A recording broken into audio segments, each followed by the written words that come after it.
Amós, a voz ignorada que previu a destruição. Eu costumo dizer que, às vezes, Deus fala, e ninguém escuta. E o mais assustador é que, quando o silêncio dele chega, não é porque ele desistiu de nós, é porque nós desistimos de ouvir. Imagine, o Criador do Universo escolher alguém completamente comum, um pastor de ovelhas, um homem que só queria viver em paz, e colocá-lo diante de reis e sacerdotes para anunciar uma verdade que ninguém queria escutar. Eu era esse homem. E a ironia é que, quanto mais o povo se dizia abençoado, mais distante de Deus estava. Parece absurdo, não é? Como alguém pode achar que está bem, quando tudo dentro está torto? Mas foi exatamente assim que começou a minha missão, e talvez, de algum modo, essa história seja também sobre você.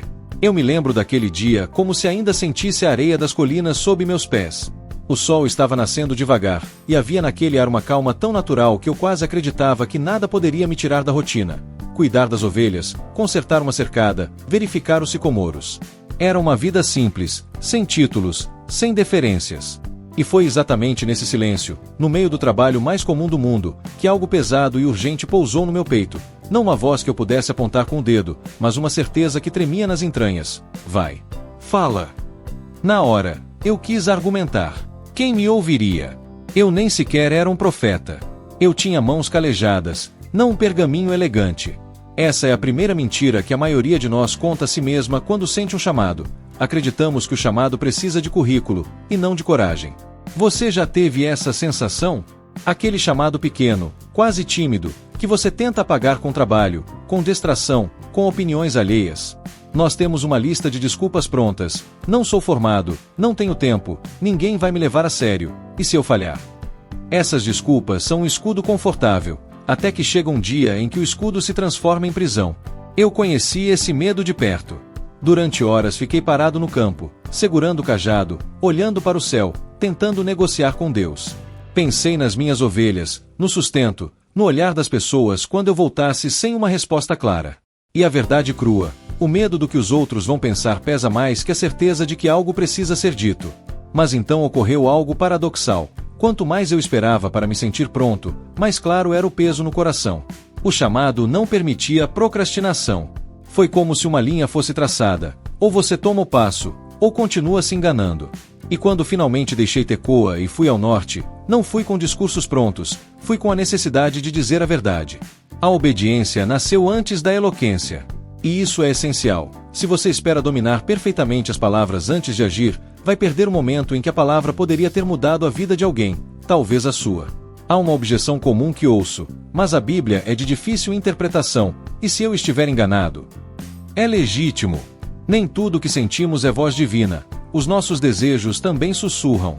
A maneira prática de discernir, que eu mesmo usei, foi simples e repetível. Primeiro, silêncio, ficar sozinho, sem telas, sem histórias alheias por algumas horas. Segundo, checar a coerência. A sensação era alinhada com o que eu sabia ser justo, misericordioso e honesto. Terceiro, teste em pequeno. Fale para uma pessoa de confiança, veja a reação e refine. Não é preciso um oráculo, é preciso honestidade e coragem. Muitos deixam de agir por perfeccionismo espiritual e perdem a chance de fazer o bem concreto. E como se aplica isso hoje? Pense em algo cotidiano. Você vê uma injustiça no trabalho, um colega sendo excluído, um cliente sendo enganado, e pensa, isso não é comigo. A lógica de Amós é o inverso. Quando Deus me chamou, não foi para abrir debate acadêmico, foi para levantar a voz contra o que era claramente errado. Então, a aplicação prática é direta. Comece com passos pequenos e específicos. Se você sentir um chamado para falar sobre ética no seu ambiente, escreva. Se sentir que deve ajudar uma família vizinha, faça uma visita. Se é uma questão de fé e você teme o ridículo, comece por um grupo pequeno. 3 pessoas, uma roda de leitura, um encontro no fim de semana. O objetivo não é aplauso, é fidelidade. Deixe-me contar uma coisa que aconteceu comigo, e que mudou a maneira como eu entendo ser chamado. Uma tarde, pouco depois de ter aceitado que iria falar em Samaria, eu parei em uma encruzilhada antes de entrar na cidade. Havia uma mulher idosa, carregando um cesto quebrado. Ela me pediu água. Em segundos, eu poderia ter continuado, envergonhado com a minha própria insegurança sobre o que iria dizer na praça. Mas parar por aquele gesto simples foi como um ensaio para aquilo que viria depois. Entendi que a chamada não era só para proclamar sentenças grandiosas, era para enxugar uma lágrima, corrigir uma balança, dar voz a quem não tinha. Dar água àquela mulher me preparou para dar palavras aos que sofriam. A reação dela, um sorriso tão puro que me arrancou as certezas do medo, foi a primeira confirmação de que eu não estava sozinho nessa missão. Desde então, cada ato pequeno me lembrava: a coragem prática começa em gestos discretos. Você pode perguntar: e se eu falar e ninguém mudar? Eu sei como dói essa pergunta. Quando cheguei a Samaria e levantei a voz, algumas pessoas me escutaram por curiosidade, outras me ridicularizaram. Existe uma dor real em ser desprezado. Mas existe também uma verdade maior: a semente que cai em terra dura pode germinar mais tarde, em tempo que você não verá. Agir não garante popularidade, garante fidelidade. E, na prática cotidiana, significa aceitar o custo do desapreço por algo maior: a justiça, a verdade, a misericórdia. Agora, quero que você faça comigo um exercício por 3 dias. Passe 20 minutos por dia em silêncio total, sem celular, sem música, apenas você e uma folha de papel. Pergunte a si mesmo: o que está torto em mim? O que posso consertar? Como posso servir hoje? Anote as respostas, não julgue-as, apenas escreva. No fim do 3º dia, escolha uma ação pequena que responda a uma dessas respostas e faça-a. Volte aqui e me diga o que aconteceu. Por que isso funciona? Porque o silêncio tira a névoa das desculpas, a escrita organiza o impulso, a ação transforma sentimento em hábito. Cientificamente, e não preciso citar artigo agora, sabemos que práticas de silêncio e escrita aumentam clareza mental e reduzem ansiedade, tornando decisões de coragem muito mais prováveis. Não é misticismo, é senso comum aplicado. Lembre-se, não é preciso uma catedral de argumentos para obedecer.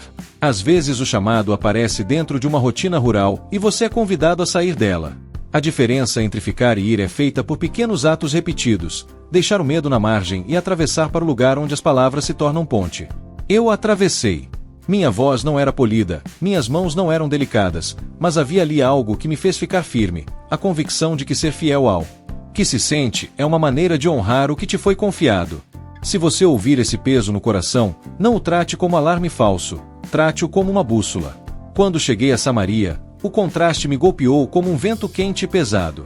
As colinas de Tecoa ficaram para trás, e diante de mim se erguiam palácios cobertos de marfim, mercados barulhentos e altares repletos de ouro.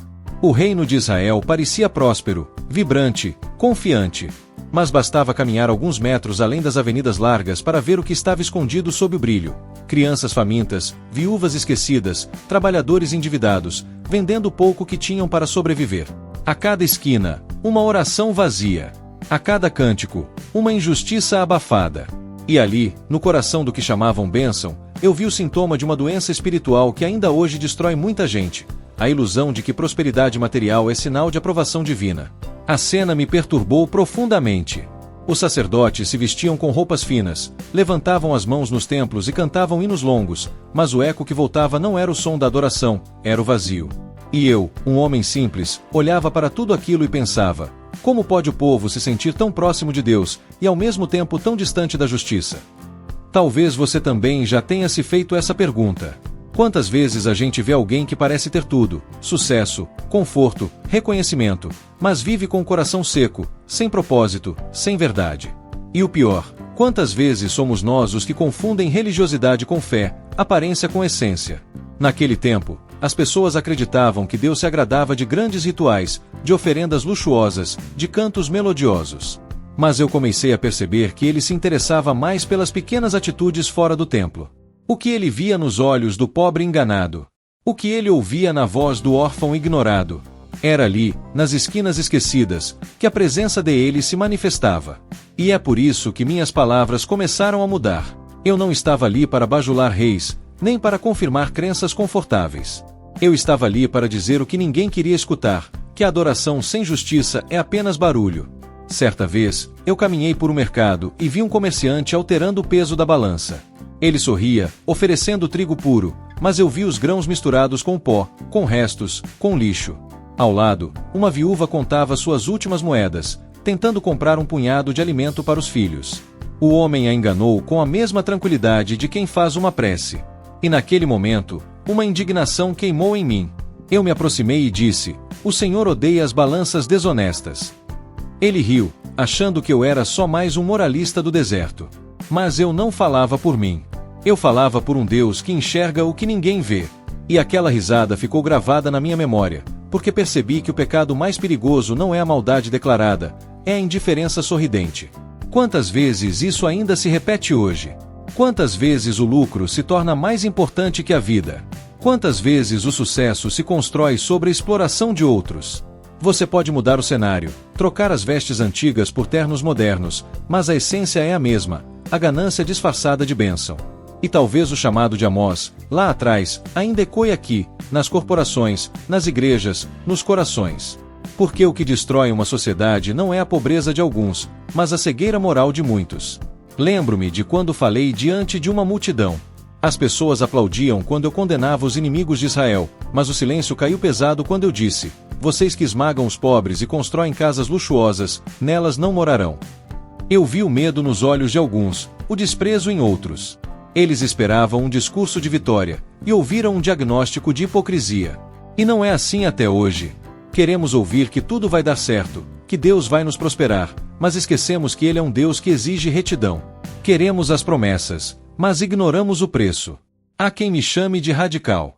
Mas diga-me, como pode haver moderação diante da injustiça?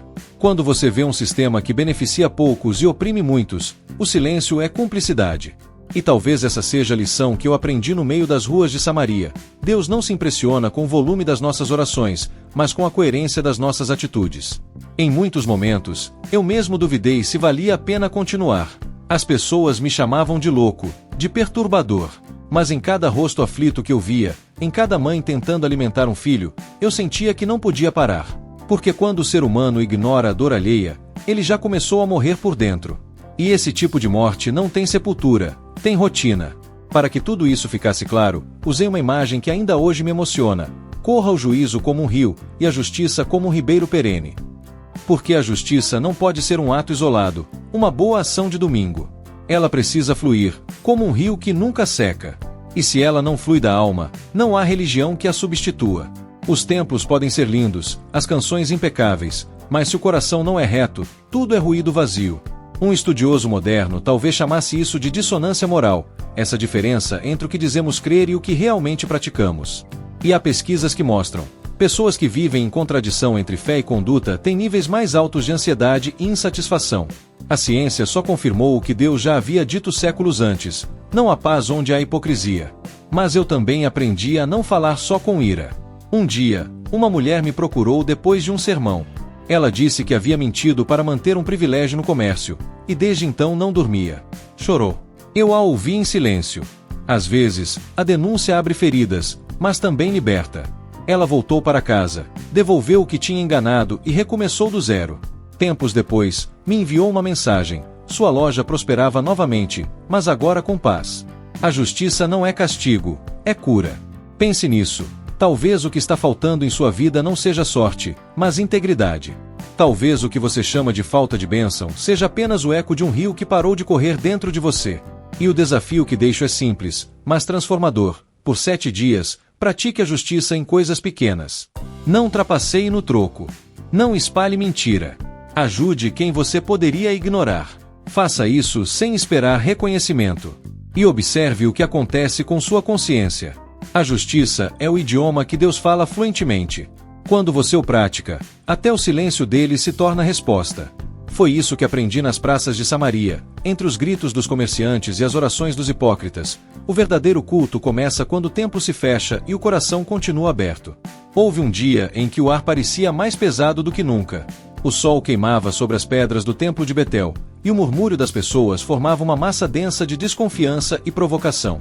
Eu estava ali, diante de rostos que me olhavam com desprezo, alguns curiosos, outros indignados. E no meio deles, Amazias, o sacerdote, o homem que representava a religião oficial do reino. Ele não suportava mais ouvir minhas palavras. Seu olhar carregava a arrogância dos que acreditam ter o monopólio da verdade. Aproximou-se, firme, com aquela calma ensaiada dos que se acham donos da fé, e disse: "Vá embora, vidente. Volte para Judá. Aqui em Israel você não tem lugar." Foram segundos de silêncio. Eu senti a poeira sob os pés e o coração acelerado. Tive vontade de recuar, de voltar para o campo, para o pasto, para o som familiar das ovelhas. Mas havia algo dentro de mim que não me deixava ceder.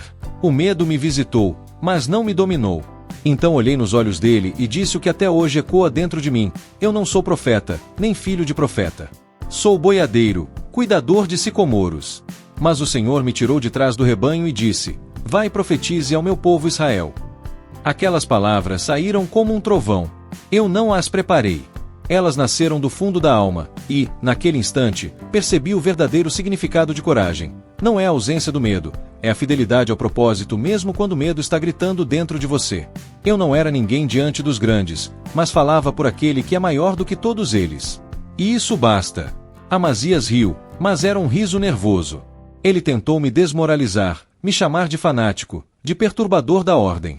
E quantas vezes isso acontece ainda hoje?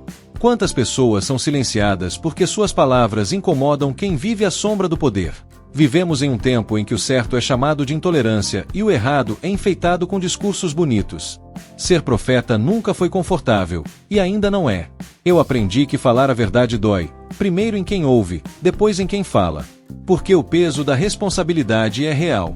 Em muitas noites, sozinho, eu questionei a mim mesmo: será que vale a pena continuar, se ninguém quer escutar? Mas há uma resposta que não muda. Quando Deus te dá uma missão, desistir também é uma forma de desobediência. E eu sabia que, se me calasse, seria cúmplice do silêncio que mata. Lembro de uma cena específica. Após aquele confronto com Amazias, caminhei pelas ruas de Samaria e vi as pessoas me evitando. Era como se eu carregasse um fardo contagioso. Ninguém queria se associar a quem fala o que é incômodo. Uma mulher, porém, se aproximou com cautela. Ela me entregou um pedaço de pão e disse baixinho: suas palavras me assustam, mas também me acordam. E isso bastou para renovar minhas forças. A verdade pode ser rejeitada por 1000, mas se desperta um só, já vale o esforço. Há uma semelhança inevitável entre aquele momento e o que vivemos hoje. Olhe à sua volta. Quem tem coragem de confrontar o erro quando ele está vestido de autoridade, de status, de religião, de ideologia? Muitos preferem a aprovação à integridade. E, de forma sutil, se tornam escravos da própria conveniência. O medo de perder o que temos é, muitas vezes, o que nos impede de sermos quem deveríamos ser. Foi então que comecei a entender: Deus não me chamou para ser aceito, Ele me chamou para ser verdadeiro.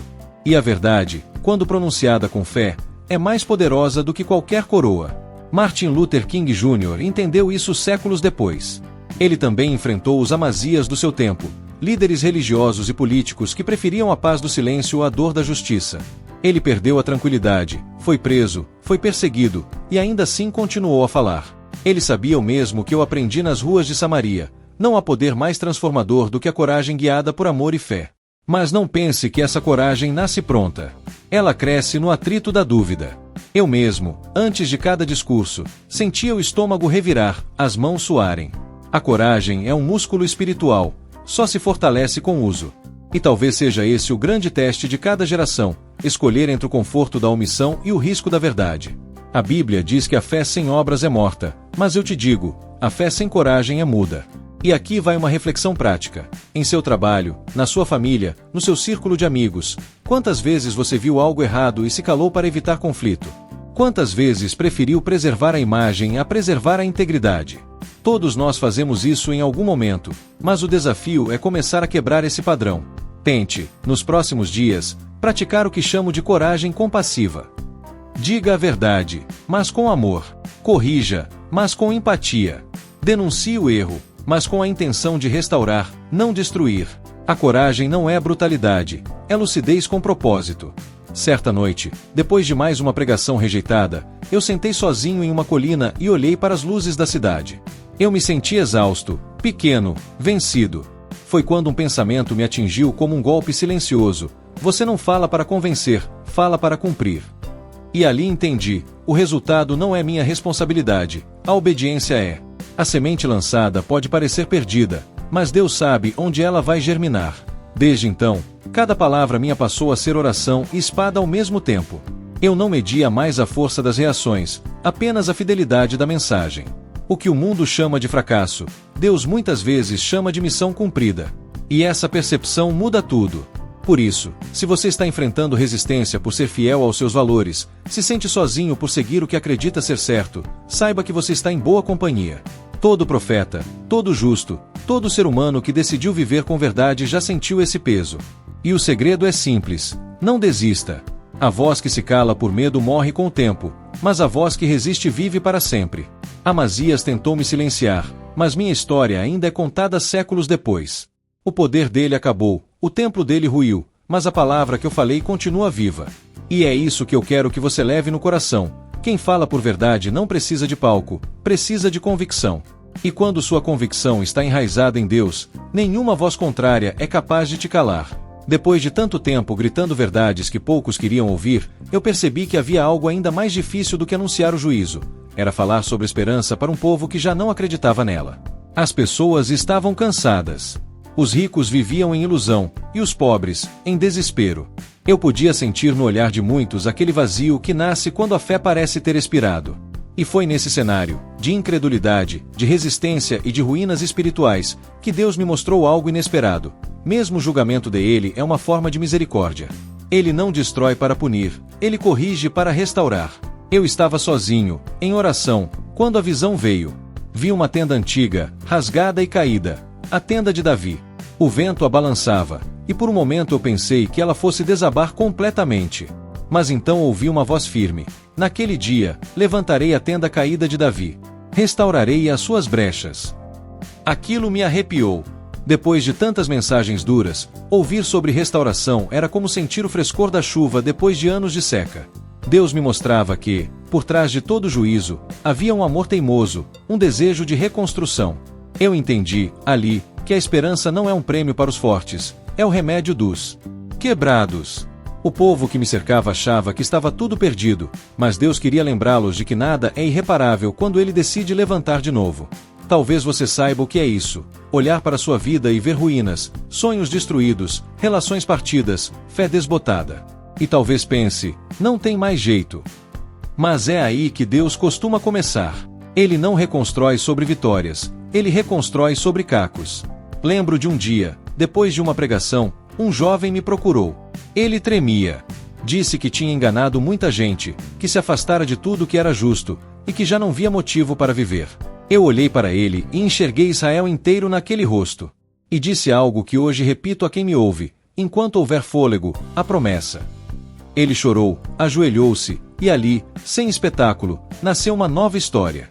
É assim que Deus faz: Ele não troca pessoas, Ele as transforma. Mas há um detalhe que poucos percebem: a restauração vem depois da verdade.